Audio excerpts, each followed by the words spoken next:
You must come to our meeting, Apollo. We need to solve this problem. Seems like you can't do it by yourself. How about your bastard? Will he come too? Tumingin siya sa akin, hindi ko siya mabasa, parang may gusto siyang sabihin. Dad, is there something wrong? I just asking kung sasama din ba yang bastos na yan? Oo, anak. Then good, at least kaya ko siyang harapin. Confront, what's the meaning? Ninakaw niya ang pamilya ko. Tumawa ng malakas ang aking ama. Bakit kayo tumatawa? I'm getting serious here. He's with Felipa for 1 week. You know son, you must come to that meeting nang maliwanagan ka. Hanggang ngayon hindi ko maintindihan kung ano ba ang ibig sabihin nung sinabi niya kanina.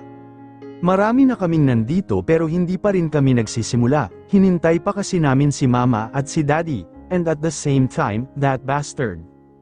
Ilang sandali pa ay narinig ko ang pagbukas ng pinto, hudyat na may dumating. I looked at them immediately. It was my parents. Isa-isang nagsitayuan ang buong board, except me. Good morning sa inyong lahat. Good morning Mr. and Mrs. Cervantes. Umupo sila sa mga bakanteng upuan. I looked to my dad. I can see how happy he is. Why? As you can see, may mabigat na issue tayong kinakaharap. It looks like there is someone who want to ruin us. Yes sir, I did my investigation. It seems like the traitor close to us. What do you mean? Malapit lang sila sa atin. Look sir, we have a very strong security. All the important accounts and files are secured, unless may taong kayang manghack at magnakaw ng mga documents nang hindi natin namamalayan. Napasabunot ako ng isiping may problema pa nga ako sa pamilya ko, dadagdag pa ito, what a life. Imposibleng mahak ang mga accounts namin, kailangan pang dumaan sa butas ng karayom para matagumpay na mapasok ito. This one? Paano niya nagawa yun nang walang nakakapansin? Great, ang galing niya. Problema, lahat sana masolusyonan, pero kung ako ang papipiliin, mas gusto kong unahing ayusin ang sa amin ni Felipa. Si Felipa na naman, kung gaano ko siya kamist at kung gaano ko siya gustong makita at makasama, 1 linggo na pero ni anino niya wala akong balita. Sa loob ng 1 linggong yon, wala akong ginawa kundi ang mag-ikot sa buong Pangasinan, hoping that, I will see her again, but no, walang Felipa na nagpakita. Sa mga oras na nawawalan ako ng pag-asa, umiinom ako, wala akong ibang inisip kundi ang makitang muli mag-ina ko. I was so depressed, broken, kung di ko pa nalaman na pupunta rin yung bastardong yun dito sa meeting na ito, hindi ako magtsatsaga na pagtuunan ang mga problema ng kumpanya dahil para sa akin, mas mahalaga ang pamilya ko higit sa ano paman. I was stared out of nowhere, then suddenly, someone came, binalingan ko ito ng tingin at nang mapagsino ko ito ay tila lahat ng dugo ko, napunta sa ulo. Napatiimbagang ako ng tapunan ako nito ng tingin. Take note, pang-asar na tingin, how is he? Tangka na sana akong tatayo nang ibagsak ni Daddy ang hawak na folder sa lamesa at tiningnan ako ng may pagbabanta. Napakamao ako at padabog na umupo muli sa aking upuan, yung bastardo naman ay ngumisi lang sa kakumuha ng mauupuan. Nagpatuloy ang meeting, wala akong ginawa kundi titigan ng bastardo na yon habang nakikipag-cooperate sa meeting.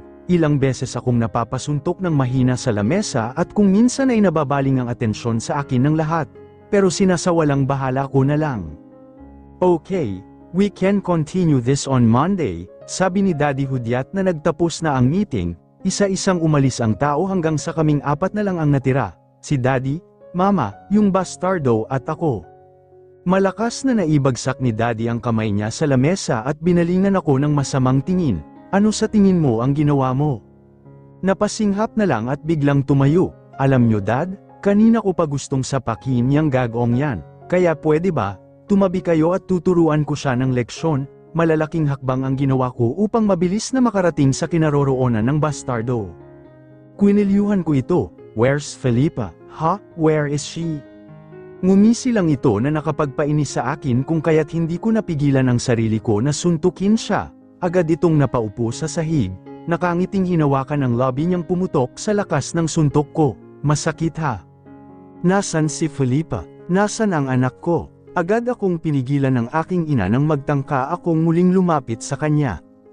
Bitawan mo ako mama, kailangan kong malaman kung nasaan ang pamilya ko. Stop. Apollo, just wait. Hindi pa napoproseso sa utak ko ang mga narinig nang biglang bumukas ang pinto. Nanlaki ang mga mata ko sa nakita. Felipa, nagsimulang manlabo ang aking paningin. Parang may mga luha na nais nang kumawala. Nanginginig akong naglakad patungo dito. Tinitigan ko ang mga mata niya. Puno ng pag-aalala. Napangiti ako at agad siyang hinigit ng yakap. Inamoy-amoy ko pa ang leeg nito dahil nang ulila ako sa mabangong amoy niya. Sa wakas, nakita ko na siya. Na-miss ko siya. Apollo. Felipa, I missed you. Hinarap ko ito at hinawakan ang pisngi niya na ngayon ay puno ng luha. I love you. Mahal kita. Unti-unti kong inilapit ang mukha ko sa kanya. Ilang usad na lang at abot ko na ang mga labi niya nang may naramdaman akong kamay na humawak sa balikat ko at hinila ito. Ang sunod ko na lamang na nalaman ay napahiga na lang ako sa sahig. Sinuntok ako ng bastardo, at ngayon ay hawak niya ang kamay ng mahal ko. Hands off, bastard. Lalo akong nainis nung liamipat ang kamay nito sa bewang ni Felipa na ngayon hindi na makatingin ng diretso sa akin. Let go of her, bastard. Oh, I'll kill you. Oh, come on, kuya. Bakit ko naman gagawin yun? She's my fiancé. Para akong nabingi sa narinig. Hello, heard it right. She's my fiancé. What? How is it possible? Asawa ko siya. No, I'm not. Kailan ba kita naging asawa? Hoy, baby, wag mo akong tawagin ng ganyan. Isa lang ang taong dapat tumawag sa akin ng ganyan. Siya lang. Hindi ko na naisin na marinig ang salita na iyon na manggaling sa iba. Okay, so, hintayin mo ako, tatawagan ko lang yung wedding organizer natin. Kasalukiyan akong nasa kwarto namin ni Audrey, as usual sa bahay ni Enrique. Puno ng lungkot, galit, oo, sobra, pero iniisip ko na lang na para kay Audrey lang naman ito. Hinawakan ko ang matambok na pisngi ng aking anak. Ang ganda niya, para siyang anghel na ibinigay sa akin ng may kapal. Itong regalo na ito, sapat na siguro para ipagpatuloy ang buhay nang wala ang kanyang ama. Humiga ako sa tabi ng aking anak. Hinaplos-haplos ko ang patubo pa lang nitong buhok. Maraming salamat sa napakagandang gift na ito, Apollo. Yung gabing nabuo si Audrey, hindi ko alam ang mararamdaman ko. Sisigaw ba ako sa kilig dahil alam kong sa kanya ko naibigay ang una ko o hihiling pa ako sa kanya ng isa pang round. Pero, nang nabuntis ako, akala ko magiging madali lang ang lahat. Akala ko, mamahalin niya rin ako tulad ng pagmamahal ko sa kanya. Pero hindi, nagkamali ako dahil napakahirap hulihin ang puso niya. Nariyan at kinailangan ko pang tanggapin ang lahat ng sakit, pisikal o emosyonal para lang mahalin niya rin ako. Hindi ako sumuko, dala-dala ko kasi noon ang pagtitiwala sa kapangyarihan ng tunay na pagmamahal at ang pangarap na magkaroon ng matatawag na pamilya. Mahirap, pero pinursage ko. Hanggang sa nagising na lang ako na mahal niya na ako. Ang saya ko ng mga sandaling iyon, sabayan pa ng pagdating ng anghel ko. Wala na akong mahihiling pa. Pero ngayon, huli na ang lahat. Napailing na lang ako kasunod ng pagpatak ng aking masaganang luha. Apollo, halos manlabo na ang paningin ni Apollo sa kalasingan, pero pilit niya pa ring inubos ang alak na nasa baso niya. Sobra siyang nasaktan sa nalaman. Para siyang baliw na tatawa pag bumabalik sa isipan niya ang eksena kanina. Siya ang fiancé ko. Hindi niya matanggap ang lahat. Ang pagkawala ng pamilya niya sa kanya. Felipa, bakit mo ba ito ginagawa? Isinubsob nito ang mukha sa lamesa. At tuluyan ng nakatulog. Nilapitan ito ng bartender at tinangkang gisingin pero sadyang himbing na ito. Dumating si Mr. Versosa, napailing na lang ito nang makita si Apollo na lasing na lasing. Hay, pag-ibig nga naman. Pumunta siya sa bartender at saka ibinigay ang bayad para sa mga nainom ni Apollo. Ginising niya ito, pero bigo siya. Wala siyang nagawa kundi ang akayin na lang ito papuntang kotse. Dumiretso sila sa bahay ni Apollo. Dahil sa kabigatan nito na hindi na kinaya ni Mr. Versosa ay sa sofa niya na lang ito inihiga. Dumiretso ito sa kusina para kumuha ng wine. Dumaan ang ilang saglit, napansin ni Mr. Versosa ang binata na umuungol. Ginising niya ito at agad namang nagising si Apollo na halos hingalin. Apollo, ayos ka lang. Nilingon ko ito at saka ko napagtanto kung sino ito. Mr. Versosa. Napansin kong nasa bahay na pala ako, malamang si Mr. Versosa ang nag-uwi sa akin dito. Alam kong nalasing ako kanina dala siguro ng pagka-depressed sa nalaman ko. Felipa, ikakasal sa bastardong iyon. Alam kong ako lang mahal niya, ramdam ko yun. Kita ko sa mga mata niya ako pa rin ang nasa puso niya. Kaya napaka-imposible na mapapayag ng bastardong iyon si Felipa na pakasalan siya. May dahilan kung bakit nangyayari ito. May mga hakbang akong narinig. Ito ay si Mr. Versosa na may dala ng isang baso ng tubig. Here, salamat. Ininom ko ito, siya naman ay tumabi sa akin. Napuno ng katahimikan, pero kalaunan ay binasag niya ito. Parang problemado ka ah. Hay, sobra, parang hindi ko na yata kaya pa. Inilapit niya pa ang sarili sa akin, at tinapik-tapik ang aking balikat. It's all about that girl right? Felipa, yan ba ang pangalan niya? Isang tobacco at lighter, binalik mo na naman yan. Hayaan mo na ako, ito na lang ang kaligayahan ko. Habang siya naman ay umupo ay sa kabilang sofa at hit na hit ang sigarilyo niya. Tinamaan ka talaga no? Oo, sobra. Kaya nga hindi ko matanggap na ikakasal na siya sa iba. Apollo, hindi pa sila kasal, may pag-asa ka pa.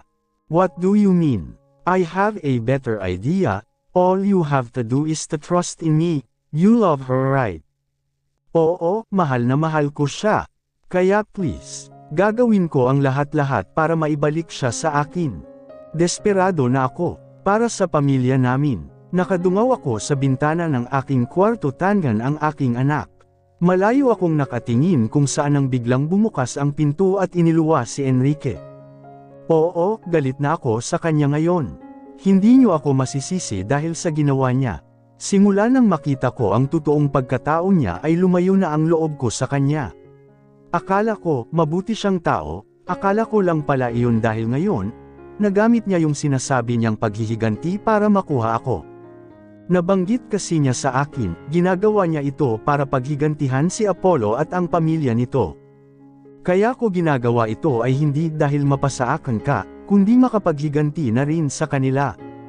Nang mga panahong sinabi niya iyon ay kitang-kita ko ang puot sa mga mata nito na tila ba isang tigre na inaasam na makapaghiganti. At nang malaman ko na magkapatid pala sila ni Apollo ay nagulat ako, pero wala pa rin akong maintindihan sa mga nangyayari. Kung bakit ganoon na lamang ang galit ni Enrique sa pamilya ni Apollo. Samantala, kita ko sa sulok ng aking mga mata ang pag-upo nito sa kama. Hindi na ako komportable. Napansin kong tulog na si Baby Audrey kaya napagdesisyonan ko nang ibaba ito sa crib. Dumaan lang ako sa harapan ni Enrique nang hindi siya tinatapunan ng tingin. Wala naman akong balak kausapin si Enrique dahil naiinis lang ako. How's your day, Felipa? Iba rin naman ang nasa isip ko, si Apollo. Simula ng araw na opisyal na nakapagpaalam ako sa kanya ay sobra ng bigat ng dibdib ko. Kita ko kung paano siya umiyak. Ramdam ko ang pangungulila niya, hanggang ngayon hindi ako makapaniwala na ganoon nakatindi ang pagmamahal sa akin ni Apollo. Parang dati lang, wala siyang pakialam sa akin, dumating din sa puntong nasasaktan niya ako. Pero ngayon kung kailan alam ko na tanggap na niya kami, ay saka pa mangyayari ang ganitong kamalasan. Sobra akong natatakot para kay Apollo. Bukod sa nanganganib nitong kumpanya ay nangangamba rin ako para sa kaligtasan niya. Minsan rin kasi akong pinagbantaan ni Enrique na sasaktan niya si Apollo. Marahas kong iginalaw ang balikat ko para matanggal ito pero sa halip ay hinigpitan niya pa ang pagkakahawak dito. Ano ba, bitawan mo nga ako, hindi pa ba sapat na may tatali na ako sayo? Bakit kailangan mo pa akong hawak-hawakan? Mas inilapit pa nito ang kanyang mukha sa akin. Nanginginig na ako ngayon dahil parang nababasa ko na ang nasa mata niya. Nakakakilabot, parang may binabalak siya. Itinulak ko ito ng pagkalakas-lakas at nagtagumpay naman ako. Lumayo ako ng ilang hakbang, maya-maya ay narinig ko ang paghagik-hak nito. Do you really expecting that we'll never do that thing? You're so funny. We'll be married very soon. We should do our responsibilities as husband and wife. And that is to pleasure each other. Hindi ako papayag. No, I won't let you do that. Ang loko tumawa lang. You're playing hard to get. Humakbang siya, pero humakbang din ako palayo. Ngunit sadyang mahahaba ang kanyang mga binti kung kaya't mabilis niya akong nahuli. Hinapit niya ang baywang ko at inilapit ang katawan niya sa akin. You know what? You turning me on right now. You seducing me just by looking in your eyes. How did you do this to me? I'm totally crazy in love with you, Felipa. He pulls me closer. Kaya nga, kahit nagiging desperado na ako ngayon wala na akong pakialam. You're mine, Felipa, you and your sham daughter. I'll never allow others to take you away from me, mostly that Cervantes. Ano ba talagang ginawang kasalanan ng pamilya ni Apollo sa'yo at galit na galit ka? Gusto mong malaman. Napalunok ako nang makita ko ang pagdilim ng tingin nito. Wrong move, pero nilakasan ko ang loob ko at hindi ako nagpatinag. Aware ka naman na, magkapatid kami sa ama ng lalaking iyon, hindi ba? Well, sa ayaw ko man o sa hindi, totoo iyon. Nakakainis man at nakakasuka, kapatid ko ang demonyong iyon. Nananalantay ang dugo ng mga Cervantes sa katawan ko. Ang dami kong tanong pero ilang salita lang ang lumabas sa aking bibig. Paanong nangyayari? Bakit nga galit na galit ka? Ano bang kasalanan nila sa iyo? Kita ko na ang paglabas ng ugat nito sa noo dala ng sobrang galit. Katahimikan ang nang ibabaw hanggang sa narinig ko siyang magsalita. Kung sasabihin ko bang lahat, maaawa ka ba sa akin? At sa awa mong iyon ay mapagdidesisyonan mo na rin bang mahalin ako? Well, kung iyon ang paraan, sisimulan ko ng magpaawa. Humugot ito ng malalim na hininga. 15 years ago, I was only 9 years old nang mamulat ako na ang inakala kong ama ay totoong amin. Hindi pala dahil isang kabit ang aking ina. Nung una, inintindi ko. Pumayag kami sa setup na ginawa nung demonyo kong ama. Pero hanggang sa naging madalang na ang pagpunta niya.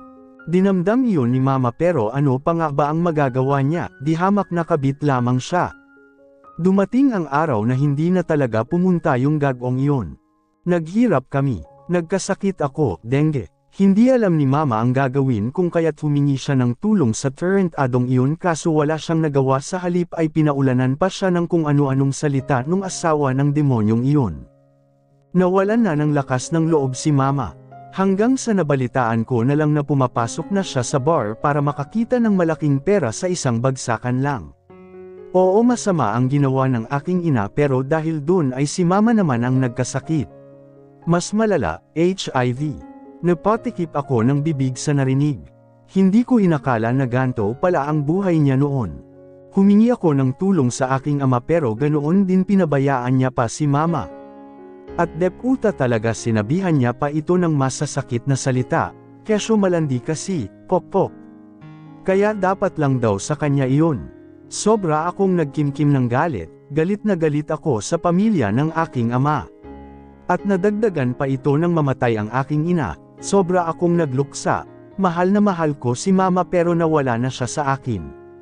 Wala na akong pamilya, to make the story short, naging palaboy ako sa kalsada. Hindi man lang sumagi sa isip ko na humingi muli ng tulong sa aking ama. Wag na. May mayamang matandang lalaki nang nag-ampon sa akin. Isang owner ng sikat na resto. Pinag-aral niya ako, nagpersige ako upang makatapos, at heto ako ngayon, I'm successful. Sa akin ba naman ipamana ang lahat ng ari-arian ng matandang iyon I got everything, pero wala pa akong peace of mind. Binabagabag ako ng bangungot na nangyari sa nakaraan. Hindi ako matatahimik nang hindi ako nakapaghiganti sa mga taong naging dahilan ng pagkawasak ko. Same time akong nakikinig hanggang sa muli itong tumayo at tumungo sa bintana. Pinilit ko namang manahimik. Oo, gusto ko rin naman ang tahimik na buhay, kaso, humarap ito sa akin at tinitigan ako sa mga mata. Dumating ka, ikaw na muling nagpatibok ng puso ko, ikaw na, minahal ko ng lubos. kahit pabuntis ka noon, itinatak ko sa isip na aagawin kita sa asawa mo. Hanggang sa nalaman kong ang taong karibal ko sa iyo ay isang Cervantes. All this time, ako pala ang may kasalanan ng lahat. Kung bakit muling nagkaganito si Enrique. Kaya iyon na, doon nagsimula ang kwento ko. Nasaktan, iniwan. Ngayon, pipilitin kong hindi na masaktan, at iwan pa dahil hanggang kamatayan, ipaglalaban kita. Nasa kalagitnaan ng pag-iisip sinang biglang bumukas ang pinto at bumungad sa kanya ang galit na mukha ng kanyang mga magulang. Napabuntong hininga na lamang ito nang malaman ang dahilan ng biglaang pagbasita ng mga ito. Oh, tatay, nanay, ano ang dinadala? Don't play shits on me, son. Halos manghimutok na ang mga ugat ng matandang Cervantes habang pinagduduljalan ang kanyang anak. Paano ako kakalma kung iniirita ako ng anak nandito na tayo again? Hindi na rin ito halos lumalabas sa kanyang opisina kung kaya't maraming presentatisyon siyang hindi naaatenan. Ngayon, para siyang nagtataingang kawali na para bang hindi na naririnig ang lahat ng sermon ng kanyang mga magulang. I don't have time for this. I'll go. Tumayo ito at kinuha ang mga gamit at saka tangka ng maglalakad ng halbutan ng kanyang ama ang braso niya. Where do you think you're going? We're not done yet. Nakipagsukatan sila ng tingin sa isa't isa. Kapwa nagngangalit, ang kaibahan nga lang, sinusubukang pigilan ang Sarli. Let go of me, Dad. He coldly said. He looked at his dad. Seriously? Anytime? He'll lose his temper, but he's trying to control himself. Pero ama niya pa rin ang nasa harapan niya, kahit papaano ay may respeto pa rin naman siya dito. No. We need to talk. Napatikhim si Apollo nang makitang halos mamula na ang tisoy na mukha ng kanyang ama. Darling, aniya ni Mrs. Cervantes habang tinatapik ang likod ng asawa upang kumalma. Ako muna ang kakausap sa anak natin. Mabibigat na hininga ang pinapakawala ng kanyang ama, hanggang sa marahas na niyang binitiwan ang braso ni Apollo. Masakit iyon, paniguradong magmamarka ang mabigat ng kamay ng kanyang ama sa kanyang braso. Napahawak sa sentido ang matanda at plastik o ulo. Anita, siguraduhin mong titino yang anak mo ha. Sandali, naglakad ito papunta sa anak, nang makalapit na ang kanyang ina ay nabigla siya nang lumipad ang kamay nito sa kanyang pisngi. Napakunot ito at saka muling binalingan ng buong pagtataka ang kanyang ina. Mama, pati ba naman ikaw? Oo, kahit ako naiinis ako sayo. Wala ka paring pinagbago. Ano, walang nagbago sa akin. I totally changed a lot. Can't they see it? Simula nang makilala niya si Felipa, nagbago siya. Mama, can't you see? Nagbago na ako. Simula nang makilala ko si Felipa, nagbago ako. Simula nang magkaanak ako, saka ko nalaman na may igaganda pa pala ang buhay ko. Ano, what did you said? Si Felipa, you love her. Are you kidding me? No, Mom, I love her, that's the truth. Ang bata lang ang gusto namin, Apollo. Never in my entire life na makikisalamuha ako sa isang hampas lupa. Naalala niyang lagi niya ring tinatawag ng kung ano-anong masasakit na pangalan si Felipa, dati. At lagi niyang nakikita kung gaano nasasaktan ang mahal niya sa tuwing ginagawa niya iyon. But now, he wouldn't do the same thing. Bagkus ay hindi niya hahayaang may iba pang manakit sa taong mahal niya. Huwag mo siyang pagsalitaan ng ganyan, Mom. You have no rights. You don't know her. She is so special. She doesn't deserve those silly names. You shouted at me. Ha! Iyan ba ang natututunan mo sa kanya? Mag-asal, if there's something I learned about her, I'm thankful, because it's how to love, and how to be loved, Mom. Totoo naman natutunan niyang magmahal at kung paano mahalin, bagay na akala niya ay sa mga drama niya lang nakikita. Buong buhay niya, ang alam niya lang ay ang hindi magseryoso, pero ngayon, seryoso na siya sa lahat ng bagay. Handang-handa na rin siyang mag-settle down at isuko ang buong buhay para sa pamilyang gusto niyang makasama habang buhay. Natatandaan mo ba ang sinabi mo sa akin dati nung pinilit kitang alagaan si Felipa? You said, kahit kailan hindi mo siya magugustuhan.